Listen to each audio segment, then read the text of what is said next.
মহামান্য সুপ্রিম কোর্টের যে প্রাক্তন রায়, এই রায়কে আমি একজন আইন মানা লোক হিসেবে এবং যেহেতু এমএলএ ল মেকার আমি স্বাগত জানাই। তার কারণ হচ্ছে সুপ্রিম কোর্ট বলেছে যে তারা যেহেতু 25,000-এর ইনভলভমেন্ট, তারা ভালো করে এটাকে শুনানি করতে চান, দেখতে চান। এবং আমার মনে হয়েছে সুপ্রিম কোর্টের মহামান্য প্রধান বিচারপতির বেঞ্চ তার মানসিকতাটা হচ্ছে যোগ্য এবং অযোগ্যদের আলাদা করা। এবং আমি ওয়েলকাম করব যে 2022 সালে 5ই মে অতিরিক্ত শূন্যপদ তৈরির বিষয়টাতে সুপ্রিম কোর্ট স্টে লাগাননি। তারা সিবিআইকে ইনভেস্টিগেশন করতে অ্যালাউ করেছেন এবং বলেছেন যে কোনো কড়া ব্যবস্থা নিতে না, not to take any coercive action. তার মানে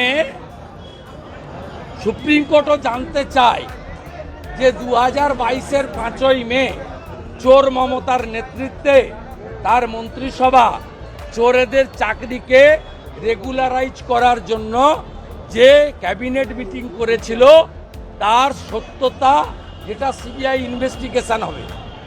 আমরা জানি ওয়ান ফাইন মর্নিং মাপলার গেছে, হাওয়াই চটিও যাবে। উই নো ইট, গোটা বাংলা জানে। আমাদের তাড়াহুড়া নেই। আমি সুপ্রিম কোর্টের এই রায়কে, ইন্টারিম রায়কে ওয়েলকাম করছি as a leader of opposition.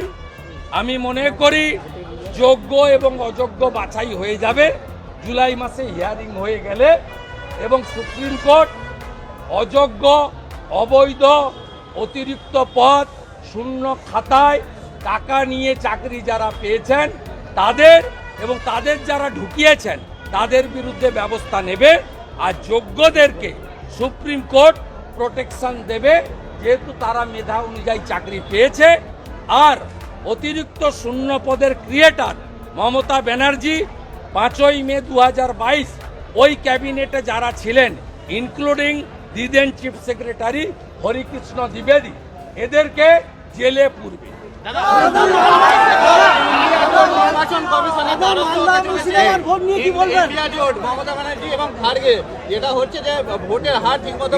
India জোট কোথায় আছে? ইন্ডিয়া জোট পশ্চিমবাংলায় কোথায় আছে? এটাকে ইন্ডিয়া বলে না, ইন্ডি বলে। এই ইন্ডির পিন্ডি চটকে গেছে অনেক আগে।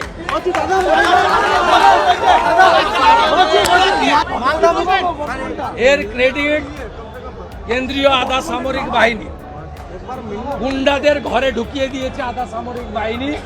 আমরা সকাল থেকে যেখানে যেখানে বুথ নাম্বার দিয়ে বলেছি সেখানে ডান্ডার বাড়ি খেয়েছে এবং আগামী নির্বাচনগুলোতে আরো বেশি করে গুন্ডারা সাবধান থাকুন, মানব অধিকারী খোকন দাসেরা সাবধান থাকুন। গুন্ডামি এবারে হবে না, নিজের ভোট নিজে দেবে, মানুষ গণতান্ত্রিক অধিকার প্রয়োগ করবে।